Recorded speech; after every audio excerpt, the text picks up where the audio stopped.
Call this meeting to order. Good evening, everyone. We have two agendas we're going to be following this evening. We have the Committee of the Whole agenda as well as the Council agenda. With that, we'll start off the meeting with a prayer by Councillor Ron Bodner, and we'll continue with our national anthem by Mr. Joe Longfellow. Councillor Bodner. Thank you, Mr. Mayor.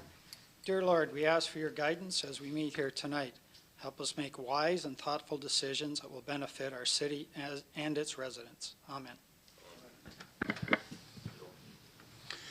O Canada, our home and native land, true patriot love in all thy sons command. With glowing hearts we see thee rise, the true north, strong and free. From far and wide, O Canada, we stand on guard for thee. God keep our land glorious and free. O Canada, we stand on guard for thee. O Canada, we stand on guard for thee. Thank you, Joel. Great job. Thank you, Mr. Mayor. My pleasure. Madam Clerk, are there any addendum items this evening? Thank you, Mr. Mayor, none this evening. Thank you. Disclosures of, confirmation of the agenda, please. Mover and seconder. Councillor Doucette. Councillor Butters, are there any questions or comments? All those in favor? Opposed? That will be carried. Disclosures of interest. Are there any disclosures this evening? With none, items requiring a separate discussion this evening, members? Councillor Kenny. Item 1, Your Worship. Thank you. Further items, members?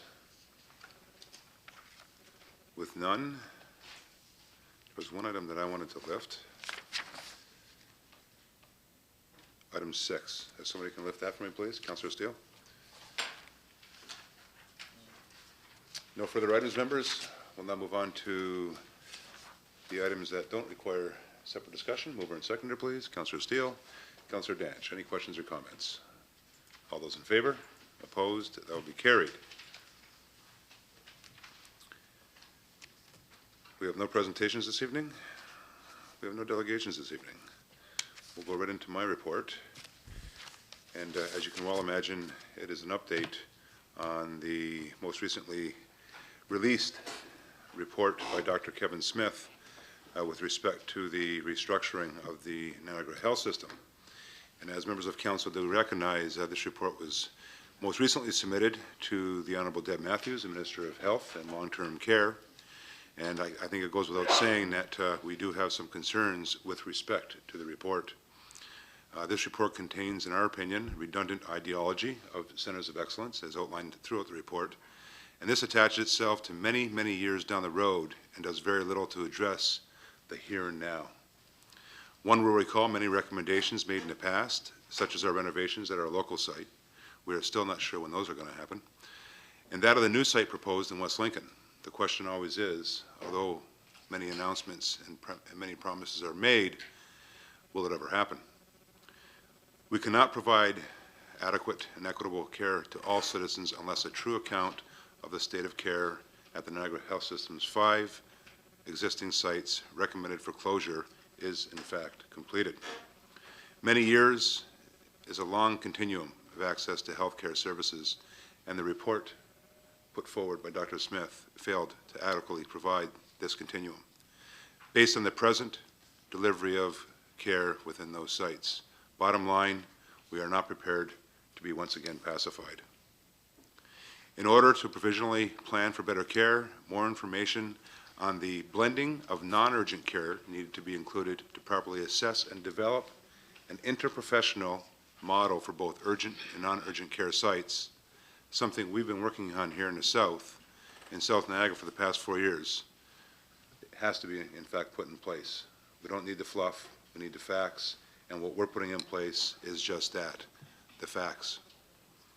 Data and demographics of teaching, preceptors, and most importantly, team-based care and where it is located and the needs to be included are imperative.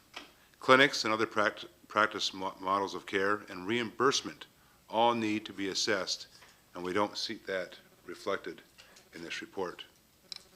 We need to see the whole picture, members of council, and this to adequately have an informed decision or opinion on establishing a location for future acute care needs. This has been mentioned over and over to both Dr. Smith, the NHS, the LHIN, as well as the Minister of Health. We must first have an accurate and public account of the state of the care now within the Niagara Health System, something we expected before Dr. Smith chose one of the two sites recommended by the mayors for either a hospital or an urgent care center. Dr. Smith's report did not entertain the LHIN's Action Now program or the provincially funded Clinical Connect program.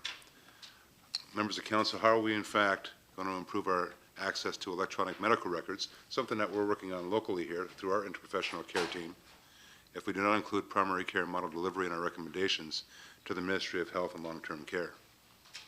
All of this should have been included in this report.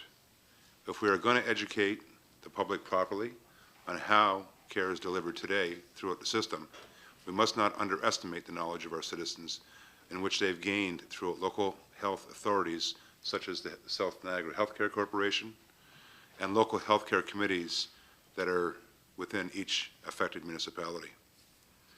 The public must be granted full working knowledge of how the care is being delivered now, today. STEMI protocols with respect to cardiac, best practice standards for stroke care, trauma care, and current wait times in the emergency departments all need to be in the report. The Polaris study, the community feedback survey, which is attached to the report, was not and cannot be considered as a true representation of care delivery in all of Niagara. More data on bed usage, bed allocation, and the ICD-9 codes, and for your information, ICD-9 codes are billing and diagnostic codes for presentation within our emergency departments. These all must be made available within the report and must be entertained. There has yet to be any indication, and this is key, there has yet to be any indication on where the urgent care centers, the UCCs, would be located or what basis they would be located in. Once again, something we expected before Dr. Smith. When I say we, I mean the mayors of South Niagara expected before Dr. Smith chose one of the two sites recommended by the mayors for either a hospital or a UCC.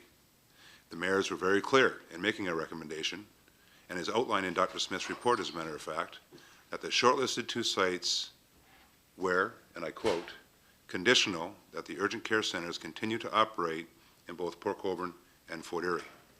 This remains, members of council, this remains a priority for the city of Port Colborne, and that a funding model proposal and the minimum physician credentials for patient care delivery in the UCC be, in fact, established. As many of our local physicians are retiring, we are faced with new physicians who expect a certain minimum level of care to be available to their patients within each individual area of the region. The report needed to address this. It didn't. What is an appropriate level of urgent care for our community, and who and where is this care going to be provided? Should we recruit physicians who can offer after-hours urgent care services? How do the local new grads of McMaster's DeGroote School of Medicine feel about practicing in a community without a hospital or a UCC? All of these issues are a component of community that takes pride in itself on recruiting the best possible physicians, as has been evidenced within our past practice. We will not sit back and take an uninvolved stance on the future health care and deliverables in Port Colborne or South Niagara. Although most of the attention has been on Dr. Smith's announcement to build a new South Niagara Hospital in North Niagara, we expected Dr. Smith's report to be a first step towards a pathway of care, only now to recognize so much more work is necessary to reach goals of adequate care, let alone excellence of care, in particular for South Niagara.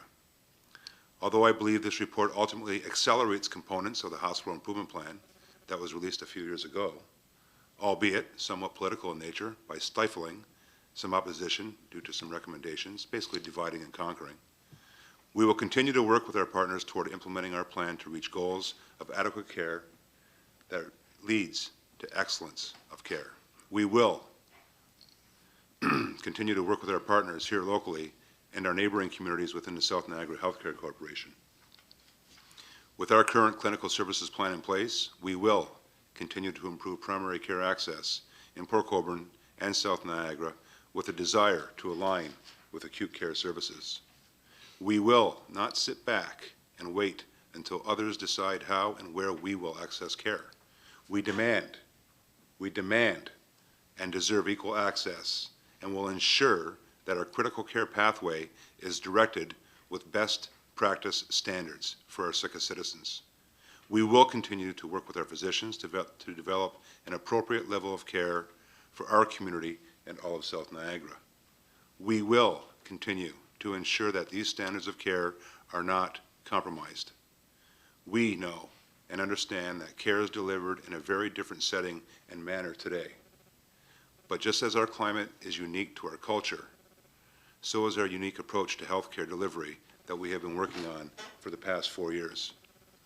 We will continue to work with Kaleida Health to establish a working partnership, a critical care pathway based on best practice standards, which will extend access to Kaleida's expert stroke and STEMI care, as well as trauma in rare cases where the expeditious care would make a difference in clinical outcomes and morbidity.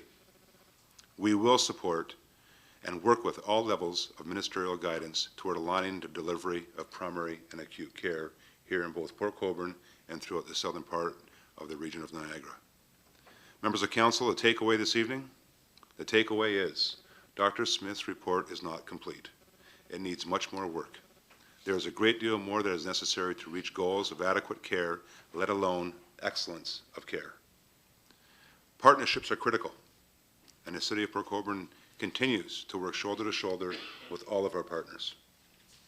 Therefore, a message to Minister Matthews, who quite frankly is our audience. We're beyond, I think Dr. Smith has made it very clear that he has heard enough, and his report is where it stands. And quite frankly, the message that we're getting is that he's completed his task. However, we haven't completed our task.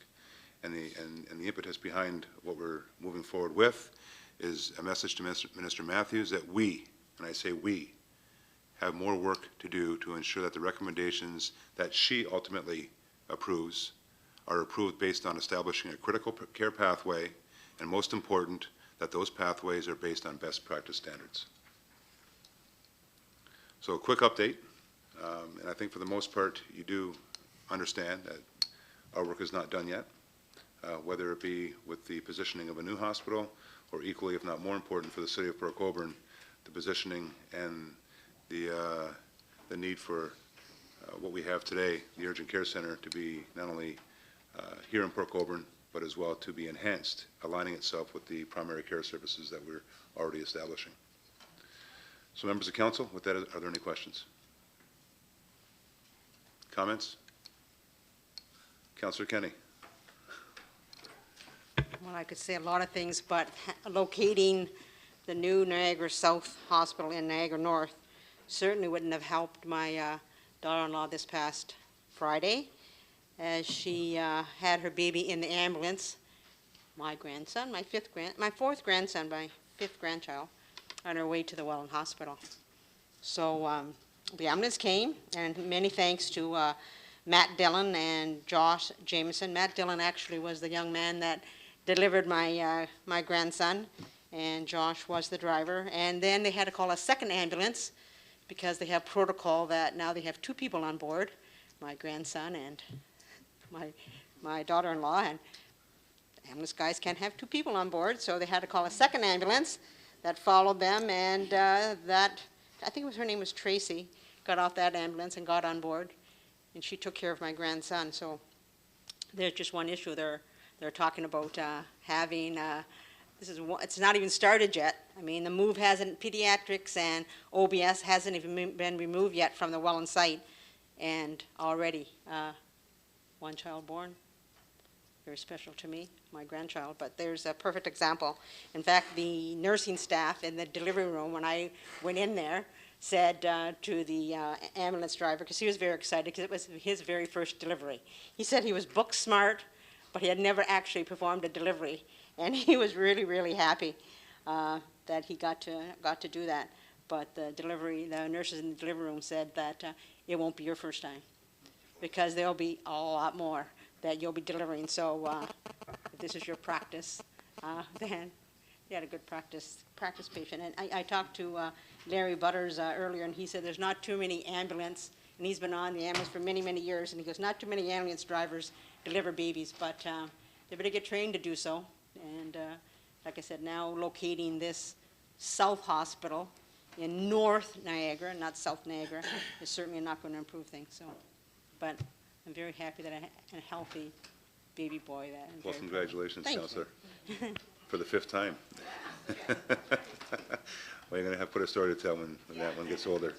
So, but at least we can now say that we at least had one baby in 2012 born in Port Colborne. That's right. Great story. Thank you, Councillor. Any further questions or comments? With none, members of council will now move on to the Regional Council's report. Councillor Barrett, welcome. Very busy at the region. I'm sure you're going to have a long report. Welcome, David. Great, thank you, Mr. Mayor. Yes, we are very busy at the region, but tonight I just want to touch base on where we are on governance. This council may recall that at the beginning of this term, the region put in governance review as one of their top priorities. In fact, is in our council business plan for this term.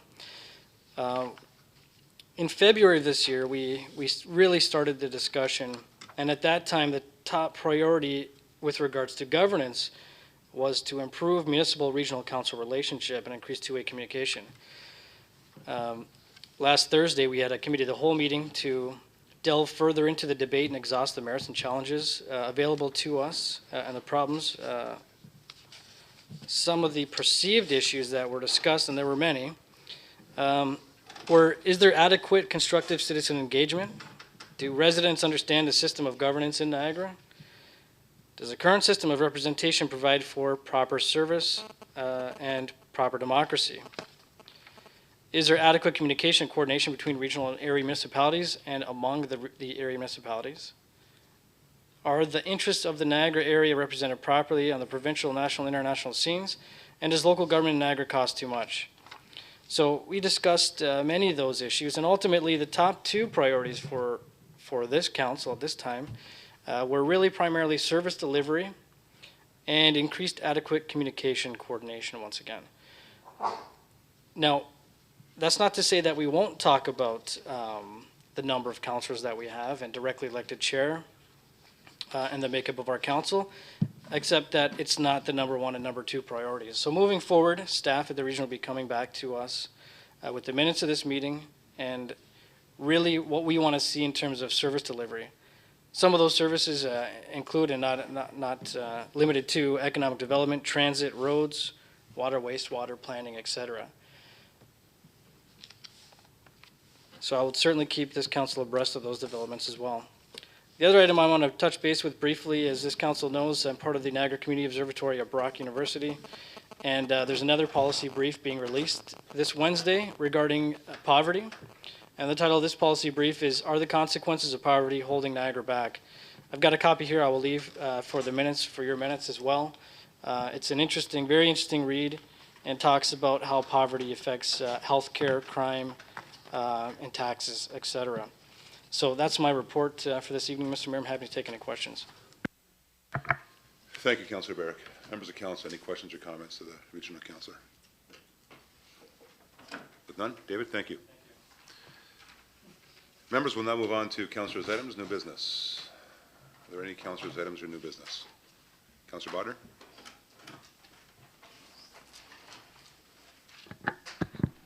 Thank you, Mr. Mayor. I just wonder whether you get just a brief report from either Harry or CAO on the situation at Cedar Bay that where someone took it upon themselves to redesign the beach with a bulldozer, and obviously you need a permit for that for anybody that's thinking of attempting that. And I know the ministry was out there, and I just wondered whether the city will get something back, or although it's not a city problem to solve, I think we should be involved somehow. So just wonder whether Thank you, we have Councillor any Bodner. update on that. Mr. Hakeem? Through you, Mr. Mayor, I took the opportunity to visit Cedar Bay for the first time in Centennial Park, and I was amazed at the facility.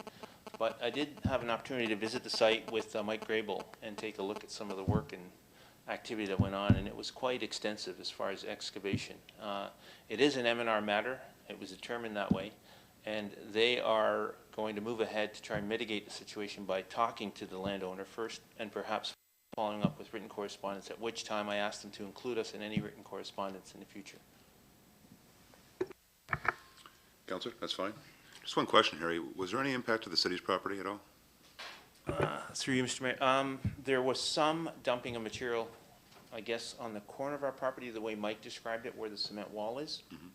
So I wasn't sure if it was mixed in with some of the debris material that they scraped up, which is the seaweed, I think, or whatever material they're removing, but it'll settle, and he'll know better when that material, decomposes next year. Okay, good. Further questions or comments? Counselor, go ahead. Thank you, Mr. Mayor.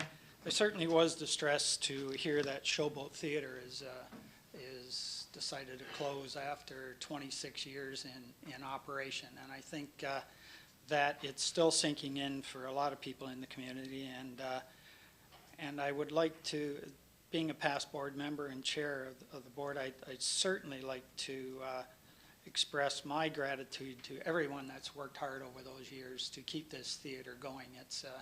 It's not an easy go in the theater business.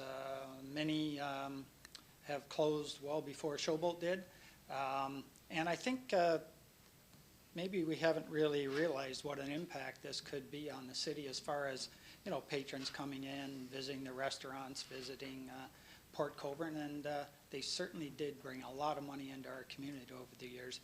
And, I somehow secretly hope that this, somehow could be revised, but I know the board, they gave it, very good thoughts. They certainly went out with their head held high, as someone said, that, they don't owe any money or anything. They've done the right thing by making the decision and paying everybody off. And I certainly like to thank the volunteers and the businesses in town that put a lot of money into that theater over the years. And I think anyone that was into the theater and was fortunate enough to partake of the different things they put on, it was pretty spectacular what they did, especially theater in the round, which there's only one other one in Canada other than this one. And anyways, I'd just like to say thank you to everyone that has been involved in that over the years, and I'm hoping somehow we haven't heard the last of them, but for now maybe. Okay. Thank you. Thank you, Counselor, and well stated. I think for the most part we all share the same sentiment, not only here on this horseshoe in the chamber, but throughout the entire community, that kudos and a heartfelt thank you to all those throughout the past 26 years that have given their time, their effort, including yourself, Councillor Bodner, and some others from past councils that have given their time and their effort, and sometimes even their financial resources, to ensure that Showboat stayed alive and afloat. However, here we are in 2012, and the economy has once again reared its ugly head with respect to the return that a business here in the community so much admired, as well as not just here in Port Colborne, but throughout the region and abroad, has taken a negative effect to that. However, I think it's not over until it's ultimately over. We have a beautiful facility there, and Stephen and I, our manager of economic development, have discussed this in the past few days, ever since the announcement was made to us, to look at other opportunities that may present themselves with respect to other entities that are out there that are in that business. We have been in somewhat discussion with a few, or at least one in particular, passing on some information on to them, not only with respect to theater here in Port Colborne, but also with respect to the facility itself and what the facility may be enhanced to do, aligning itself with local theater. Stephen, do you have any comments on that? Thank you, Mr. Mayor. Obviously, it is an important issue at this point in Port Colborne to look at opportunities to find way to move forward. It is an important part of the community. Have shared some ideas with Mayor CAO and also with the manager of community services. Probably premature to take the discussions with any of those parties too far at this point until we understand from council what council sees as next steps in terms of Showboat, in terms of Roseland. Probably through a future council meeting it would be appropriate to bring some of those ideas forward after council's had a chance to discuss what they would like to see as the future of the facility of the theatre. Thank you, Stephen, which is in fact our direction, Councillor Bodner and the rest of the members of council, is to bring some thoughts back to you, and then ultimately let Stephen off the leash, so to speak, and let him go, and hopefully he can come back with some proposals or packages from different interested parties. So we're not going to let this one go as easily as some people may think, and our intent is to go and pursue other operators that can utilize such a wonderful facility, and of course the good Showboat name. So with that, once again, we do want to, as Councillor Bodner said, thank all those that were involved up to this date, but it's not something that we're going to let go that easily. Other new business, Councillor's items, Councillor Butters. Thank you, Mr. Mayor. Three quick things. I'm still getting phone calls and emails regarding the Canada Post rural mailbox problem. It has not abated. So as more people are realizing that, you know, they may have an avenue to be heard, they're getting a hold of me to let me know of their situation. Some of it involves stuff that seems kind of inconsistent to me. You know, one person's told they have to move theirs, and the person right down the road from them, exactly the same kind of scenario, is not required to move their mailbox. So there are certainly difficulties out there, so any kind of update you could give me on that from your side of things. I know I've sent you at least one of the letters from the Phillips and the Huffmans for you to have a look at. If you could give me some update from your end of things, I'd appreciate it. Sure.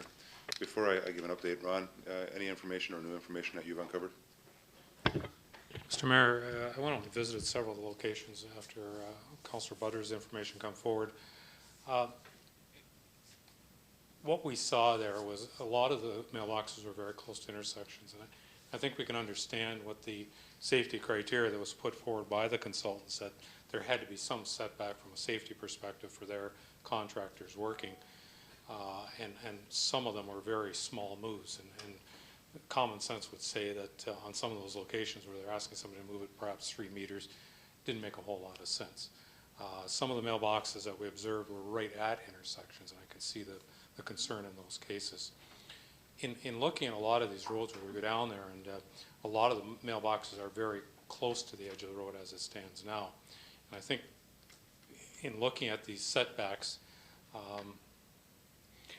I don't believe that Canada Post is asking them to move any of these mailboxes actually closer to the road. I mean, the setbacks from the road appear to be very close in many locations. Whether we buy the idea that 70 meters is a reasonable setback from a safety point of view, it's hard to debate after they went through the whole protocol of setting these safety criteria up. From our point of view, as long as the mailboxes aren't moved any closer to the edge of the road than the remainder of the boxes that are on the road now, it doesn't present any safety concerns for us. It's very much an inconvenience for the homeowners who've had these mailboxes at the end of their driveways for 30 or 40 years and now have to move it 3 or 4 meters or 10 meters, whatever the distance might be. So from our perspective, there's not a change for us. We can pretty well operate around what's being proposed by Canada Post. So it doesn't create a problem for us. Thank you, Mr. Hanson. And as I told you before the meeting, we're pursuing all avenues with respect to articulating that in correspondence to Canada Post, and we'll let you know what we get in response, if we get a response. Councillor? Thank you. My second one is through you to Mr. Hanson. I was wondering if the AMAC report came in that deals with water quality issues. I know that there's grants that are, I suppose, being in the process of being written now to do with Gravelly Bay, Cedar Bay, and Lorraine Bay drainage and water quality issues. And I wondered if that AMAC report had come in. Mr. Hanson? Through you, Mr. Mayor, I've asked Henry Benamir to stay on top of this. The day it came up on the last inquiry, Henry was in contact with AMEC, and we're still waiting for the report to come forward. I've asked him to stay on it and ensure that report comes forward in a very timely manner, as quickly as possible. Okay, because there's like, I think, an October deadline for the Yes. grants, so the information that AMEC report, I'm assuming, holds would be pretty important to the grants writing, would they not? Through you, Mr. Mayor. Much of the information, I think, included in the AMEC report will be beneficial to any of the applications going forward. We'll stay on that and we'll give you a quick update Okay. on it. I think the applications, many of them can go forward, but the specifics that are in the AMEC report will certainly be beneficial Okay. to Thank the you. applicants. You'll let me know then. And my last thing is, with the great pleasure to be at the designation for Humberston No. 6 School out at Bethel. It was a wonderful, really a wonderful time. So many people, the Bethel community were there. Lots of good memories, former school teachers and students. It was a wonderful day for everybody out there. A couple of the people came forward and have a very simple request to the city. Could they please have their Bethel signs back? There used to be one on Chippewa Road coming into Bethel and another one on the third concession. And they'd like their signs back. For whatever reason, they were removed, and you know, we have signs at Gasline, we have signs at Shirkston. Bethel community is a proud community as well, and they would like their signs back. So that is my request. Thank you, Councillor. Ron, if we're going to have that within our budget papers this year? Yes, Mr. Mayor, that's an item that came forward, I think, a couple of years ago from an inquiry from Councillor Bodner, and there was an estimate for them. We'd be happy to bring that forward again. I think for the most part, we're talking about Bethel, Shirkston, and Gasline. Shirkston's got all theirs, they have all theirs, so just Bethel. And if we can include in that budget item too, Ron, is the 4 signs, the welcome to signs that we talked about, the smaller ones, comparable to the ones in our neighboring municipalities. We have those priced, Mr. Mayor, and we'd be happy to bring those forward Great, as well. thank you. Thank you, Mr. Hanson. Further questions or comments to that? None? Councillor Bodner. One thing on the gas line signs, while you're doing prices, Bethel signs and Shirkston signs say, welcome to the hamlet of Shirkston or Bethel. Gas line says, gas line. Now, I know I went through this a number of years ago because they're on the Highway 3, and but I really think I've seen those on other highways that actually say that. I don't believe they can't say welcome to the hamlet of, rather than just the word gas line on there, which doesn't mean a lot to anybody traveling through. So if I can request that, you know, you see what you can do with those signs through the Department of Highways.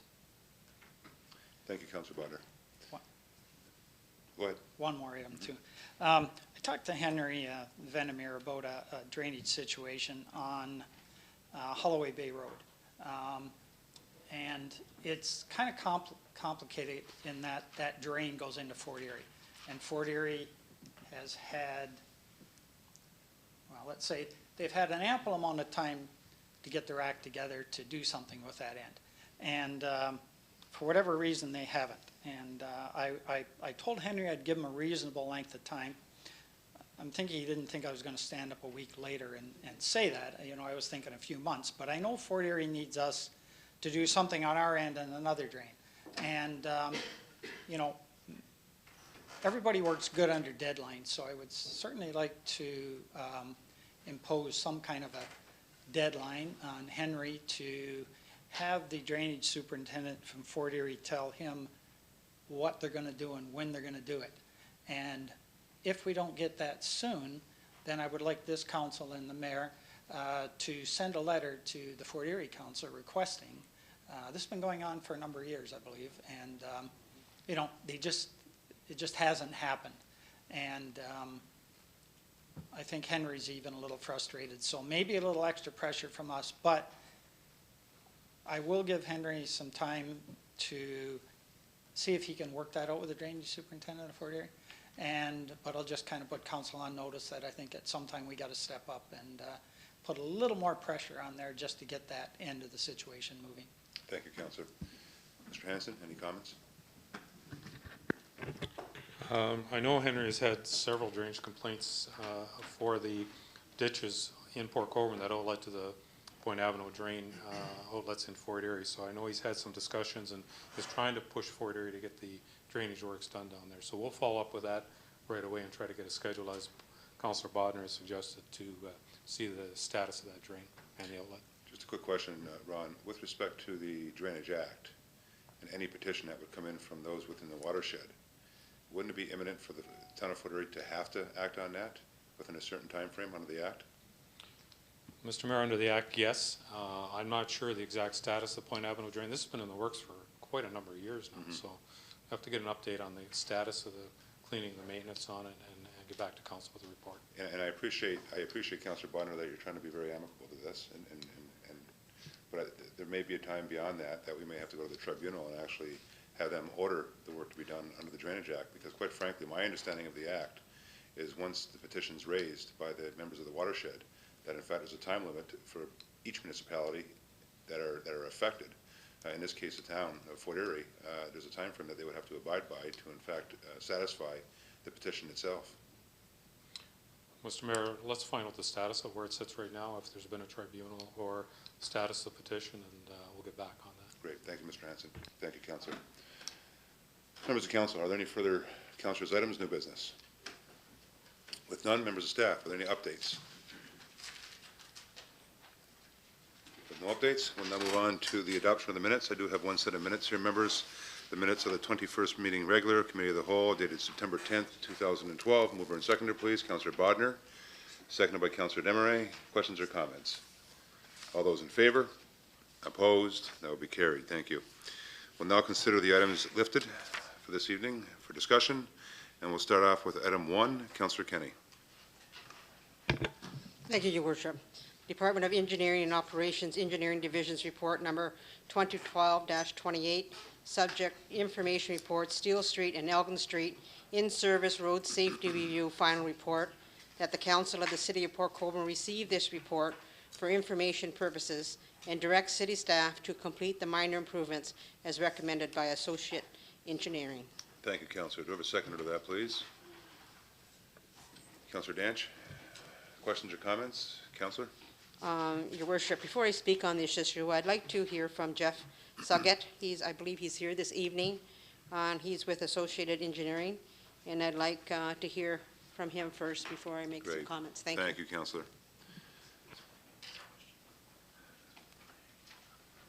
Welcome, Jeff. Thank you. The floor is all yours. I have a PowerPoint slideshow.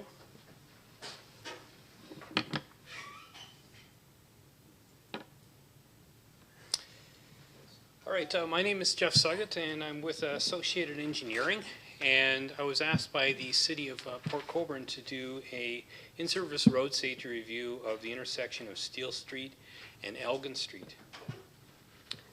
Next slide. So I wanted to just walk you through what I found in terms of the study, what our scope was, our look at existing conditions, what our findings were, future considerations, as well as our recommendations. So the scope of the study was to assess existing conditions, what's going on out there right now. We looked at safety, we looked at the collisions that were occurring. We also looked at operations. How well was the intersection operating? We wanted to assess the need for traffic signals, all-way stop control, intersection pedestrian signal, and left turn lane. Those are things that some local residents had raised as a possible need at the intersection. We conducted a field investigation, and then finally we identified opportunities for improvement. Next slide. For those of you not familiar with the location, the intersection of Steele and Elgin is located south of Killaley Street. The intersection has a retirement village on the west side, Portal Village. Port Colborne High School is on the east side. And as well, the other thing that the city was interested in having us comment on is a traffic impact study that had been given to the city. The proposed Rosemount Estates, which you see in the presentation off to the west. This residential development, if it would go through would, of course, increase traffic on Elgin Street. Next slide. We went out and we looked at existing conditions, and we've plotted the dimensions of the intersection, the lane arrangement. As you can see, it is a bit of an unusual intersection in that the east side of the intersection is one-way only, westbound. And so you have your do not enter signs there facing traffic heading east. It is a stop-controlled intersection, stop-controlled on the Elgin Street approach. Steel Street is free flow, so no traffic stops on Steel Street. You also note that the city had already put in a number of improvements a while back. They put in some bulb outs.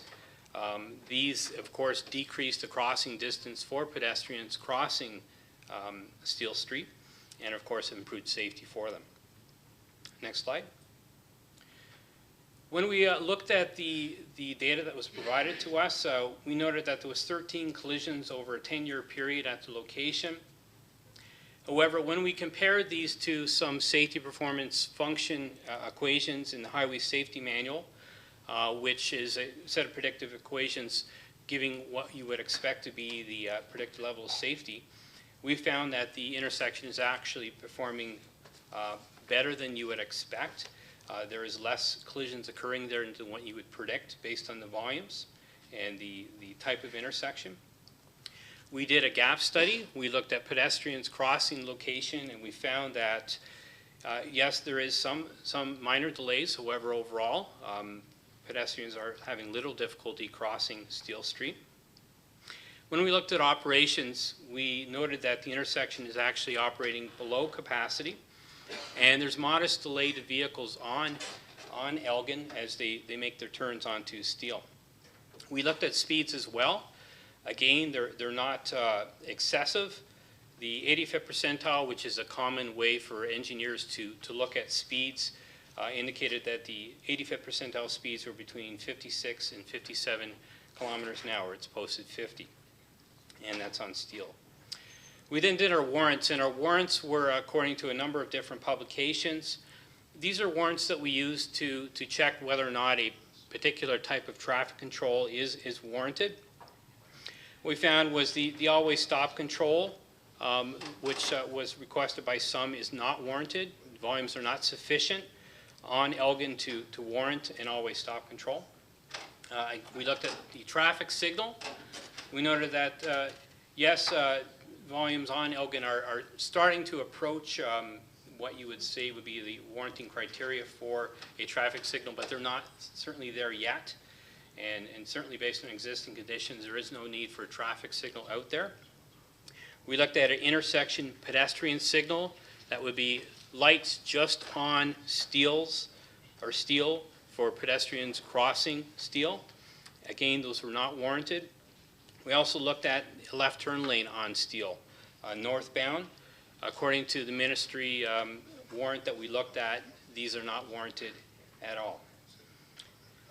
So we wanted to see, well, if Rosemount Estates does go through, given the volumes that they're projecting to be added to Steel and to Elgin, once that development goes through, would any of these things that we previously checked in terms of warrant actually be warranted given the extra volumes? And what we found is when you increased volumes at the intersection by 20%, it would warrant a traffic signal.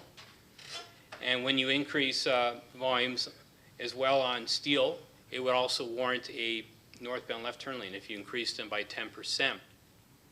We checked back in the Javert Consultants report, looking at their development at Rosemount Estates, and what we found was, given the volumes that they are predicting will be generated by this new development, they will generate the need for a traffic signal as well as a northbound left turn lane. So what we then did is we looked at the design. What would the intersection look like if we did signalize it? And we recommended a number of improvements, assuming a signalized operation at the intersection in addition to two-way operation on Elgin Street. And what you can see here is we've added your left turn lanes. We also added a southbound left turn lane, given that we'd have two-way operation on Elgin.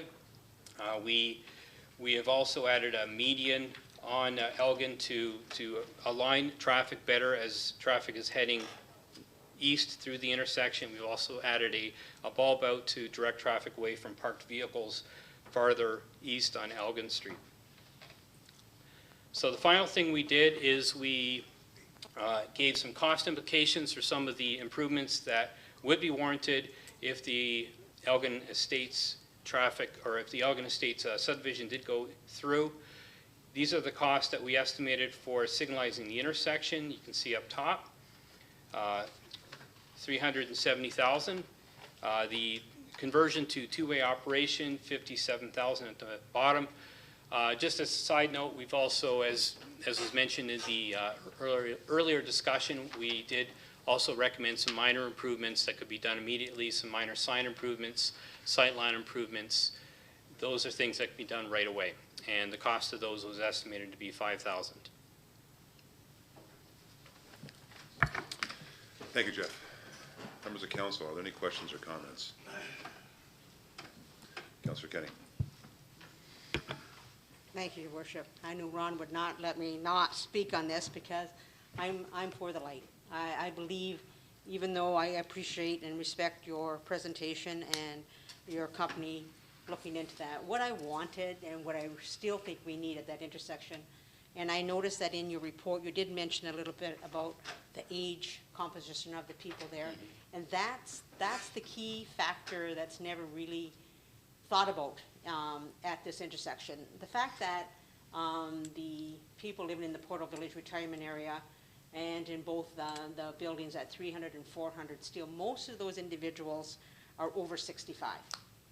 And they've chosen that area to live, and that's great, but consideration has to be given for an age factor there. And what I ask, and I'll ask you in your traffic study, have you ever thought of that light where the light would only change on Steele Street to a red light when someone comes to the corner of Elgin? They have a pad there that sets it off or something. Do they not have those type of lights? That it stays green on Steele Street all the time so we don't change so much the flow of traffic on Steele Street, but if I'm leaving Elgin Street and I come to the corner, that the light would set off, and you know, it would trigger a reaction that the light would then change red on Steele and that person would be able to exit. Mr. Segal. There are such lights, are there not? They're censored timing on the road, as we have in most lights. Mr. Mayor, if I may, we could put actuated signals in there, but the other trigger would be that Elgin Street is quite busy as well with the school traffic. So a red signal, with the signals were in place, a red signal activated by all the school buses, all the traffic that is generated at the high school would have that Steele Street traffic red a large portion of the time. So it wouldn't be just the traffic on Elgin Right. Bound to Steele Street, would be from the other section. So that would have an impact on the intersection as well. And only when the school buses are there at 8 o'clock and when they leave at 3 or 3:15 or whatever. Well, thank you very much for, like I said, once again for your presentation. I'm happy you came and presented this to council, but I'd like to urge council to consider this as a traffic signal intersection. I have been trying to get it for years, and I know I respect Mr. Hansen's view on that as well. And but I just feel that it's an area that needs to be recognized as a retirement area, and therefore, because it's a retirement area and you have people leaving there, that signal is really warranted at that intersection. And I think you have to consider those things when you're looking at traffic flow and how it's monitored, and I also think, I really truly agree with you that now Elgin East should be a two-way. It should no longer. Years ago, when Port Colborne High School was, you know, a thriving thing, you needed the one-way, but now that it's not that way, I think I'd like to see that go back to a two-way as well. But I certainly like us to consider it. We have a 2013 budget coming up, and I'd like us at least to consider that. I would like to hear from other councillors how they feel. But once again, Jeff, thank you for your presentation. I appreciate it. Thanks. Thank you, Councillor. I have Councillor Butters, Bodner, Steele. Councillor Butters. Thank you, Mr. Mayor. I have a couple of questions through you to the presenter. So when you, in your report, it says that there would be, there was 13 collisions in 10 years, and that's not a big enough number. So what would be the magic number of collisions to trigger it, a warrant? Mrs. Saget? I'd have to look that up if you don't mind. Sure, I'm curious is like what those, because this seems to be all about numbers. So I'm just trying to understand the numbers.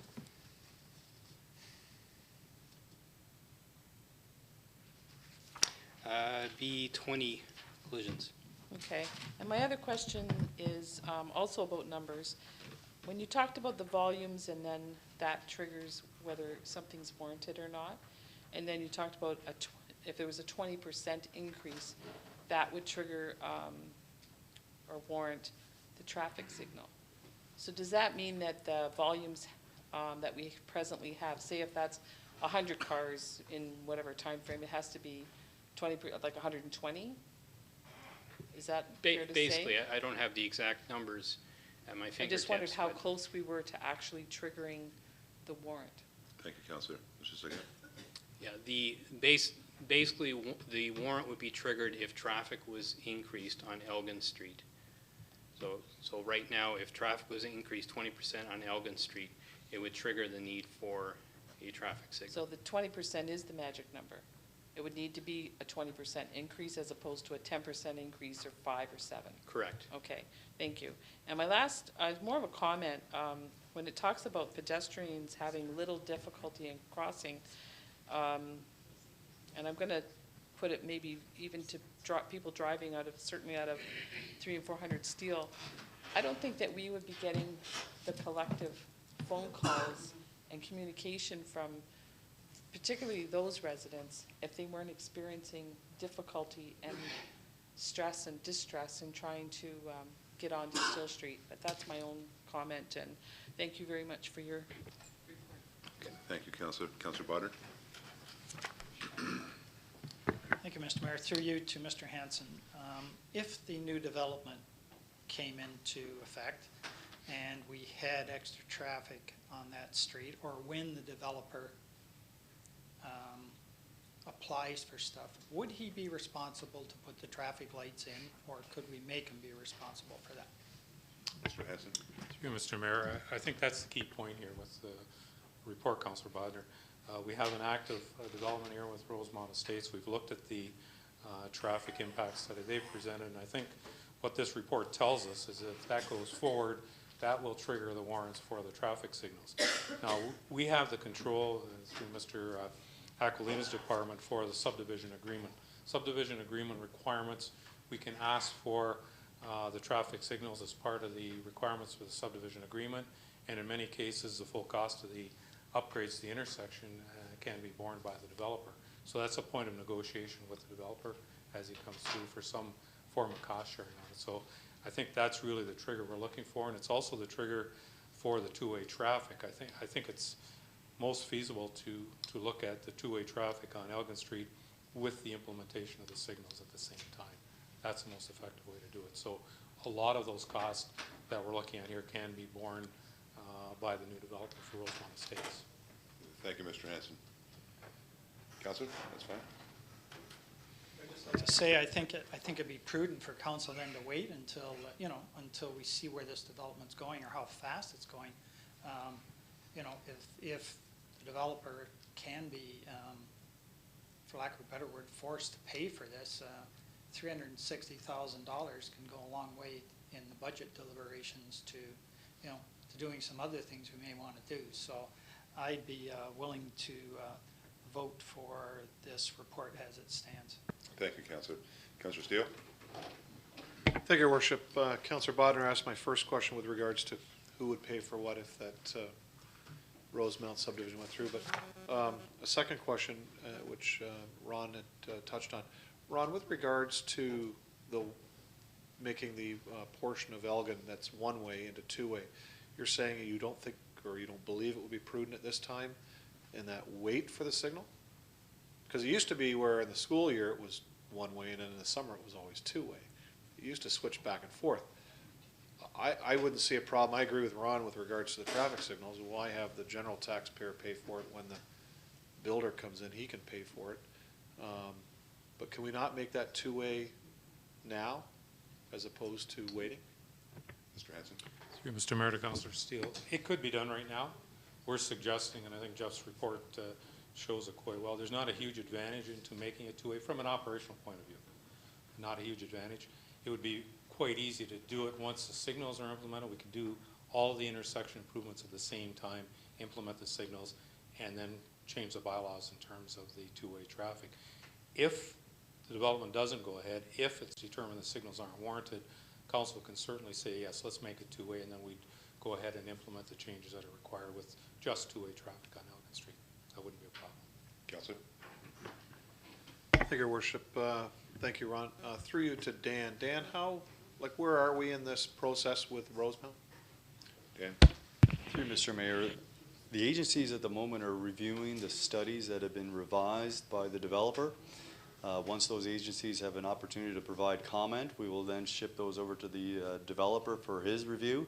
Then ultimately, once all the parties are generally satisfied with what is being proposed study-wise, we can then bring it forward to City Council for draft plan approval.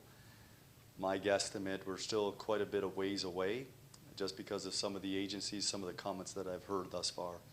Hopefully sooner than later, but I can't guarantee, and I can't guarantee what Council's decision is going to be, depending on what finally is determined, discussed between the city and the developer.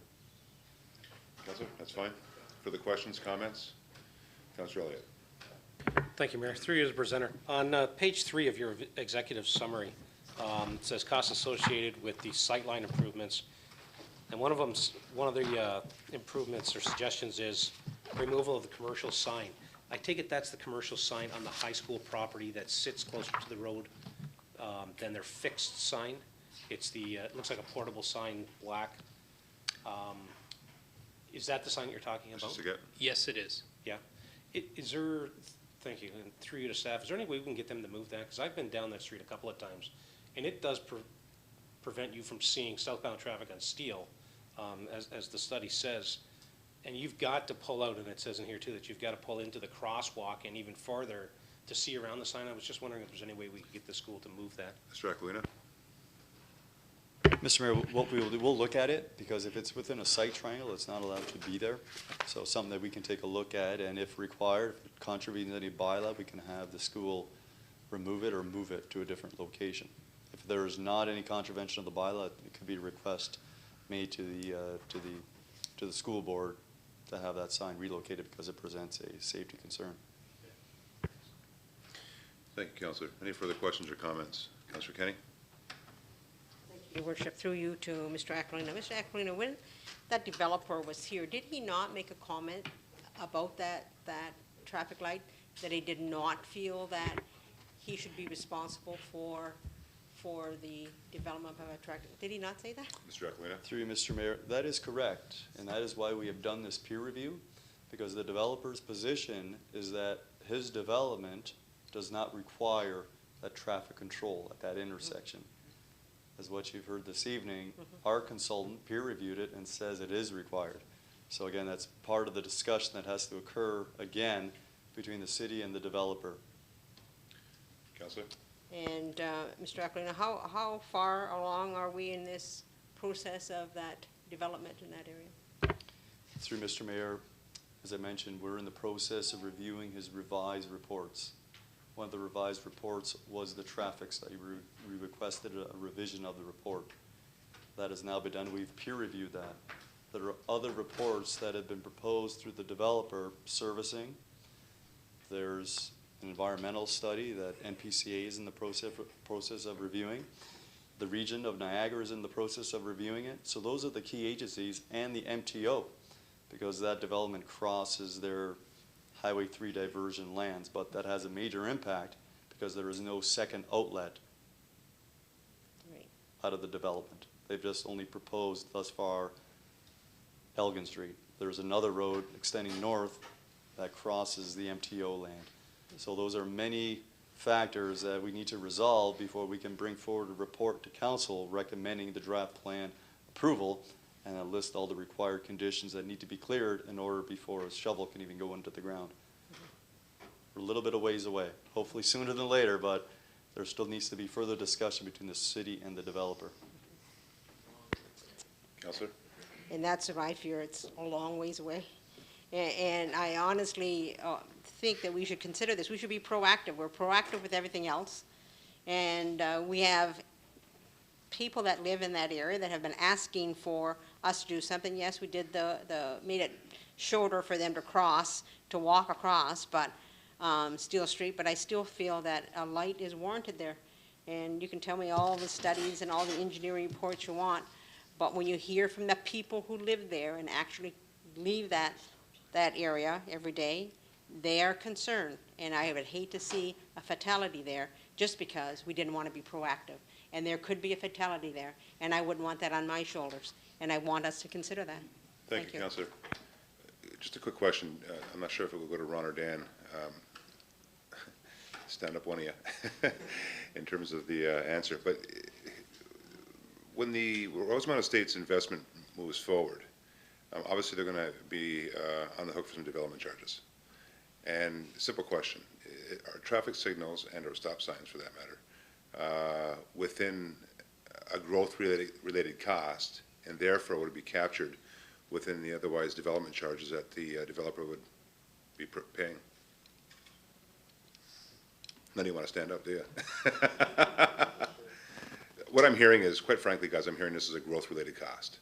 You know, with the 20% increase in the traffic that will come off Elgin going east, and that's not even speaking about the traffic coming off Elgin going west from the high school, with that increase, that 20% increase in traffic on Elgin Street, it's obviously attributed to a growth-related, it's growth-related. So therefore, it can be a growth-related cost. Now, my understanding of development charges is development charges are there. They're going to pay them anyways, regardless. They're going to pay a certain portion of development charges municipally as well as regionally. And I'm sure for a 960-unit project, those development charges are going to be quite extravagant. So with that said, would this growth-related cost not be captured within the development charges that they would otherwise pay?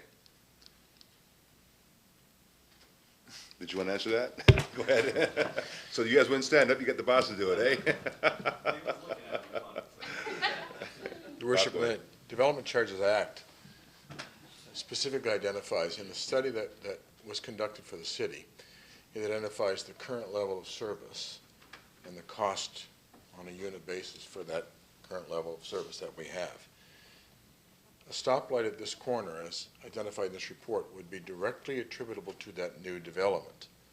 Said right now, it's not needed, according to the study, but the new development would click the trigger, which means that that development would be responsible for the full cost here. The actual stoplights or traffic control at that intersection are not identified right now, to my knowledge, in the study, and that would have to be identified. Right now, Mr. Hansen's shaking his head, it's not in the study. So it would be a charge that is directly attributed to this development, but doesn't change the level of service for the city that it currently has at this. The level of service at this intersection would be, if council wanted to put lights, it's changing the level of service there. If it wanted to put stop signs, it would be changing the level of service there. The move, according to the report produced by staff and substantiated by the technical information supplied by the engineering company, says that new lights at that intersection would be directly attributed to that new development. Your Worship, you are correct. It is attributed to new development, but it's not in the Development Charges Act. You're in the bylaw. It's not in that study, but it is attributed directly to the. So you are correct, but then the study doesn't identify that cost specifically. So I want to dig a bit deeper on that one, Ron, if you don't mind. The study that we had done here in Port Colborne doesn't attribute or doesn't recognize those signals as being a growth-related cost. Is that what I'm hearing? Mr. Mayor, specifically, no, I would say that's not included. We're kind of debating it here, but I don't think they're covered. But through the subdivision process, subdivision agreement process, the need for an upgrade of existing services, whether it be traffic signals, wastewater, water, growth related to the existing infrastructure, we can charge for those in the subdivision agreement. So outside of the DCs and whatever's charged for this development, we can put a charge to these traffic signals as an upgrade to the external infrastructure that's required for the subdivision, if it's warranted by a study as we've done today. Okay. I don't want to waste the time here this evening, but I'd like to sit down tomorrow sometime, Ron, or within the next few weeks and go through that. I'm having a problem with really enforcing a development charge on a developer, which is going to be in the six-digit numbers. We're talking an investment like this or a development like this, we're talking probably close to a couple $1 million with respect to development charges. And now I'm being told that there's certain components of the growth-related costs that are not going to be contained within that multi-million-dollar cost. You know, I've always understood development charges to include water, wastewater, growth-related costs, road, signalization for road, policing, fire department, ambulance, community services, public health, to all be contained within growth-related costs for development charges, community services, arenas, libraries, parks. Now I'm hearing that we can actually double dip. We can actually now say, well, you know what, that's not included. What this is. I have a real problem with that. And Peter, this goes back to the 90s when I had a real problem with development charges to begin with, because of that very reason. It's looked at as a double dip. So I'd like to dig a bit deeper on that to see because you mentioned, Bob, that you're not sure. Let's be sure, so that way if Councillor Kenny wanted to proceed with a motion on this before budget, that we can consider actually putting, whether it's stop signs or signalization in now, and recouping that cost to development charges that the developer's otherwise going to have to pay anyways. And quite frankly, I think it'll expedite the development as well, because I've been talking to the developers, and this is part of the problem that you have with respect to the expenditures they have to put out, development charges, signalization, the possibility of a crossing over the railway to complete the Rosemount connection to West Side Road, and of course, Kalali Street West. So those are some of the concerns that the developer are passing on to me. So I have to dig a bit deeper on that, so that way we can try and facilitate this. Councillor Kenny, to you, what I would suggest is accepting this report tonight and passing it on a budget, because I think it'd be difficult. Councillor Kenny, go ahead. Thank you, Your Worship. I'd like to make a motion that we accept the report as it is, with not the recommendation.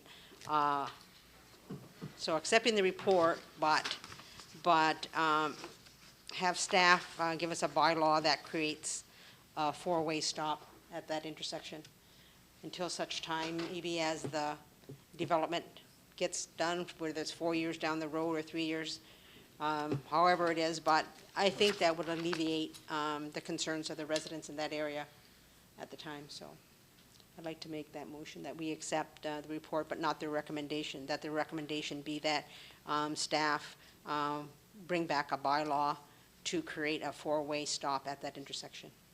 Get a second to that, please. Councillor Butters? Questions or comments? Councillor Steele? Through you to Councillor Kenny, you're talking about putting in two stop signs on Steele Street? That's what you're asking for? I cannot support that. It's a major thoroughfare to bottleneck that area. You're talking about fatalities. You've got 13 accidents in 10 years, I don't think have fatalities, I don't believe.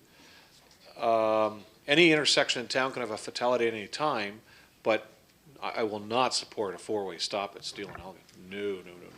That's, you're looking for more problems.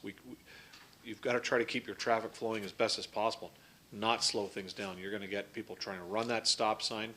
That is the major thoroughfare from the southwest end of town, and to bottleneck that up, no, I don't support that.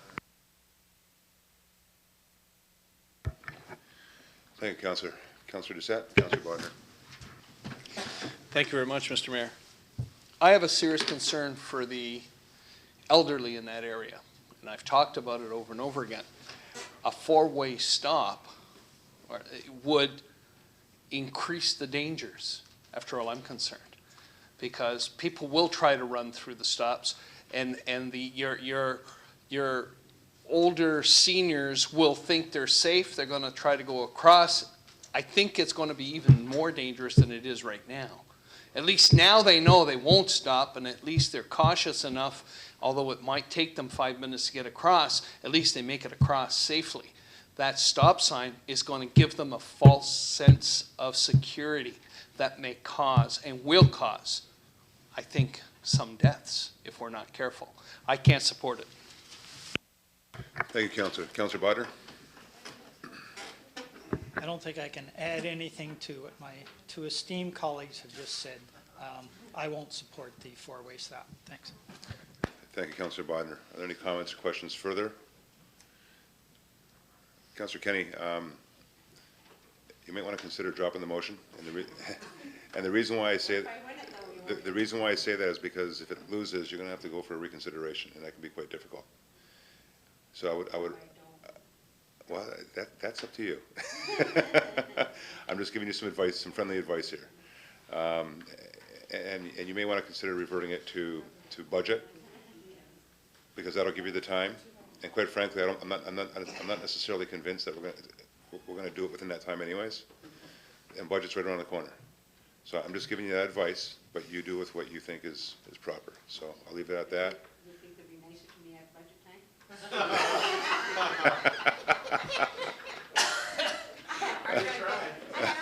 Squeezing a sidewalk I'll ask for further questions or comments, members of council. With no further questions or comments, I will call the question. All those in favor? Opposed? It's lost. So, Councillor Kenny, now, if you bring it back up, you have to be asking for reconsideration, which could be a bit more challenging. Councillor Steele, you got a question? No, but do we need a new recommendation?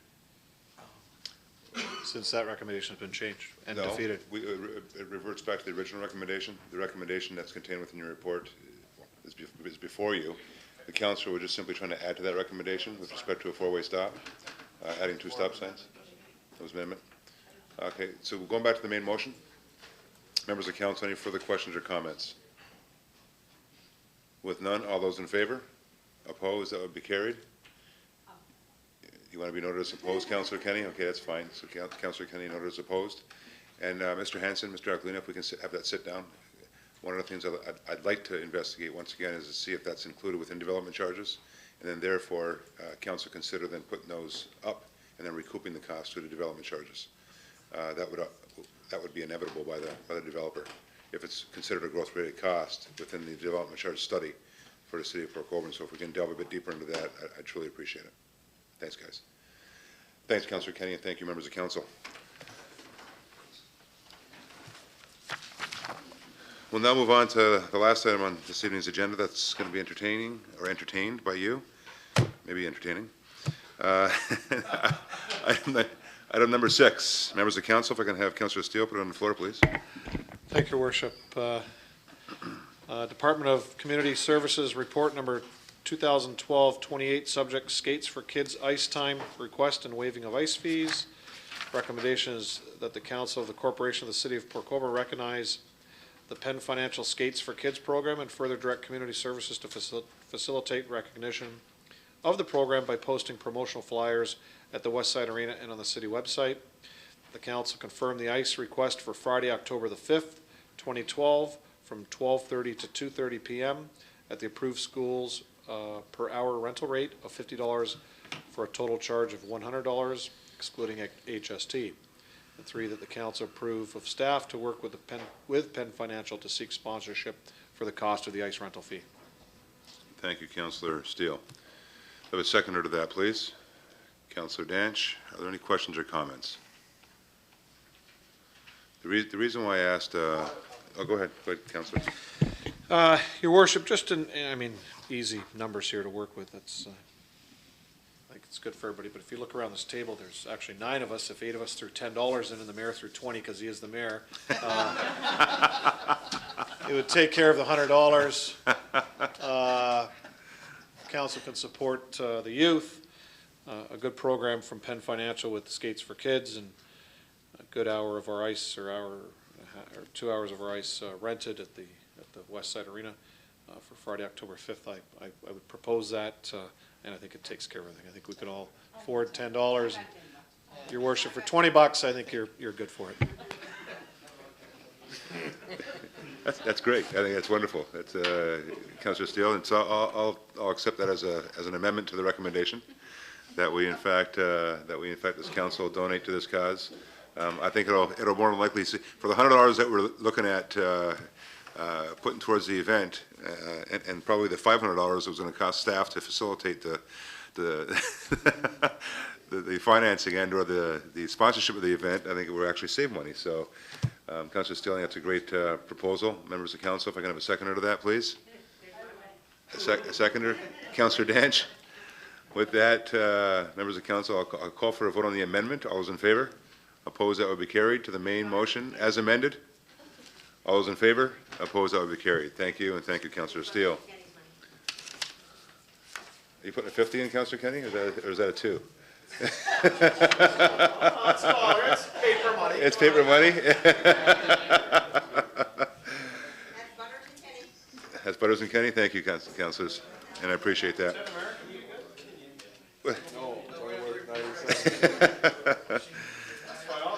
Members of council, any notices of motion this evening? With no notices of motion, I'll ask for a motion to adjourn this portion of the meeting, please. Councillor Demeray, Councillor Doucette, questions or comments? All in favor? Opposed? That will be carried. Thank you. We'll now proceed to go into our council meeting. Madam Clerk, are there any addendum items? Thank you, Mr. Mayor. There's none this evening. Thank you. Confirmation of the agenda, please. Mover and seconder, Councillor Kenny. Councillor Demeray, questions or comments? All those in favor? Opposed? That will be carried. Disclosures of interest. Are there any disclosures this evening? With none, we'll move on to the adoption of the minutes. I do have two sets of minutes here, the minutes of the 35th meeting special of council dated September 4th, 2012, as well as the minutes of the 6th meeting regular of council dated September 10th, 2012. Mover and seconder, please. Councillor Danch, Councillor Elliott. Questions or comments? All those in favor? Opposed? That will be carried. Adoption of the items on our agenda, please. I'm sure you don't want to lift any. Adoption of them. Councillor Bodnar, seconder. Councillor Elliott, questions or comments? All in favor? Opposed? That will be carried. I do have two proclamations, members of council, and I'll be looking for a mover and seconder. The first proclamation is that whereas Ontario must achieve the best possible health and well-being for everyone living in the province of Ontario, and whereas health is much more than the absence of illness, it is the complete state of physical, mental, spiritual, and social well-being. And that whereas Ontario's health providers, health agencies, local health integration networks, and the province's government must work toward a future without systemic barriers that prevent people from reaching their full health potential, a future where everyone can make the choices that allow them to live a fulfilling life. And whereas to achieve this future, we need community-based health services that encourage the active participation of community members in the governance of their health care organizations and the design of the delivery of health care services. And whereas during the first week of October, Bridges Community Health Centre, along with Canadians across the country, will be spotlighting the importance of community-based services that respond to the fact that better health and well-being begins in our homes, in our schools, and within our workplaces. Now therefore, I, Mayor Vance Badaway, proclaim the week of October 1st to 5th, 2012 as Community Health Week here in the city of Port Colborne. And I must say how appropriate it is, especially after the report that I had given you earlier, to have this proclamation before us. Mover and seconder, please. Councillor Bodnar, Councillor Doucette. Any questions or comments? All those in favor? Opposed? That will be carried. Thank you, members. The last and final proclamation is that whereas South Niagara Life Center's vision statement is helping people resolve life crisis, issues, and problems. And whereas South Niagara Life Center's counseling, health, and wellness services are freely offered to all people at 143 Gilmore Road, 5 days a week in the town of Fort Erie, and in their contact office here in the city of Port Colborne at 26B Charlotte Street, 1 half-day a week, Wednesday afternoons. And whereas the South Niagara Life Center is a multi-counseling service provider, offers 29 categories of free and confidential health and wellness services and programs to all who inquire. These are in a variety of areas of crisis and emergency situations, needing timely counsel and ongoing programming. Key ongoing areas of counsel and marriage and family relationships, anger and conflict resolution, depression and anxiety, budgeting, child apprehension assistance, parenting, food and clothing resources through their Earn As You Learn life skill classes, Project Keepsake, sexual health and wellness curriculum, abuse, self-cutting, suicide intervention, and many, many more. And whereas South Niagara Life Center acknowledges its needs to cultivate ongoing public awareness regarding opportunities to serve the public and the services themselves freely offered to all. And whereas South Niagara Life Center has a website at www.snlmcouncil.ca to offer the information outlined. And whereas South Niagara Living Center invites guests to attend their public awareness campaign, kickoff on September 29th, being held in the town of Fort Erie in conjunction with the South Niagara Life Center's Sugar Bowl Walk and Roll fundraising campaign at the Fort Erie Library from 10 a.m. to 12:30 p.m. And whereas South Niagara Living or Life Center also invites guests to attend their October SNLC awareness tours at the Fort Erie location on Thursday, October 11th at 10 a.m. or Monday, October 22nd at 4 p.m. and their awareness campaign finale on October 26th being held here in the city of Port Colborne in conjunction with South Niagara Life Center's Hope for Life fundraising hors d'oeuvres event at the Port Colborne BIC located at 10641 Highway 3 west from 6:30 to 8:30 p.m. Please come as their guest and consider bringing others by calling 905-871-0236.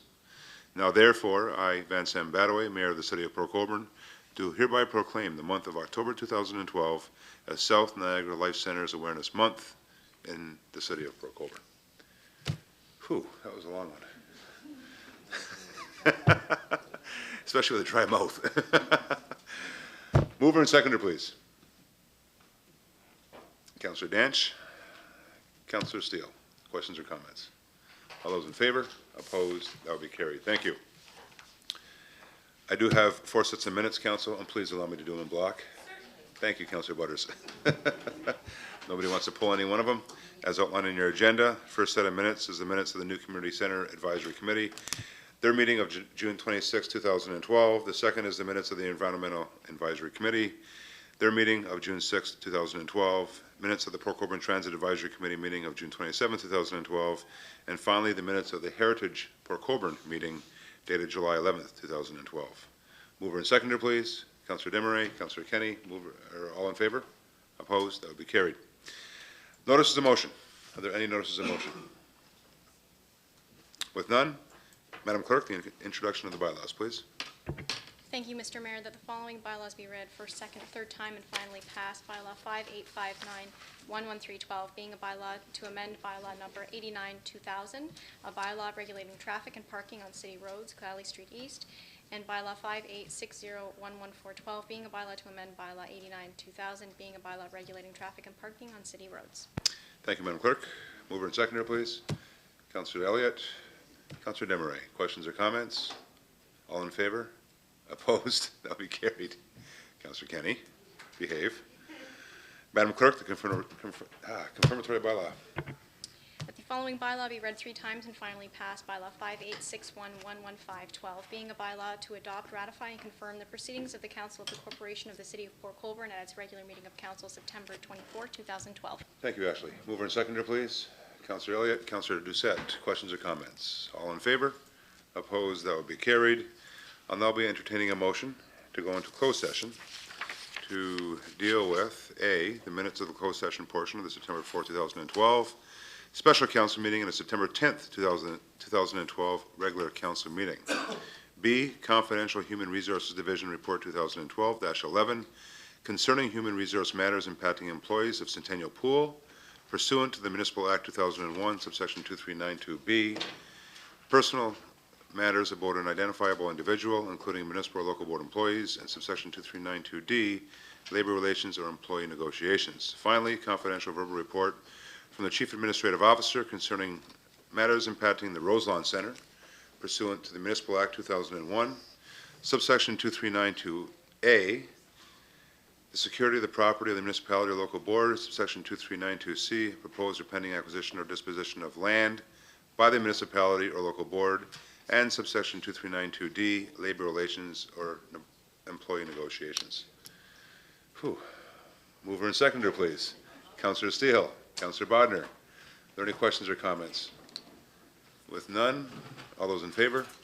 Opposed? That will be don't start, Councillor Butters. That will be carried. Members of council, those in the gallery, as well as those watching on COGECO, have a wonderful week.